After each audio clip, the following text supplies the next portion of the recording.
বিপর্যয় মোকাবেলার শিক্ষা। প্রথমেই ভূমিকম্প।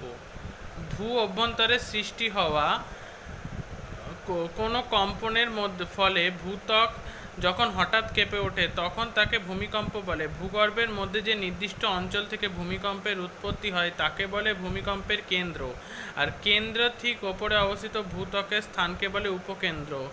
ভূমিকম্পের শক্তি মাপা হয় রিক্টার স্কেলে, 1 থেকে সর্বাধিক 9 পর্যন্ত মাত্রা মান হতে পারে। আর ভূমিকম্পের তীব্রতা মাপা হয় সিসমোগ্রাফ যন্ত্রের সাহায্যে। এছাড়া ভূমিকম্পের ব্যাপকতা মাপার জন্য এমএস মাপক ব্যবহার করা হয়। ভূমিকম্পের ক্ষয়ক্ষতি আটকাতে ছাত্রছাত্রীদের প্রস্তুতি। ভূমিকম্পের ফলে ঘরবাড়ি পড়ে যেতে পারে, যার ফলে অনেক মানুষ আটকে পড়তে পারে। রেল সড়ক যোগাযোগ বিচ্ছিন্ন হয়ে পড়তে পারে, ফলে ত্রাণ পৌঁছাতে দেরি হতে পারে।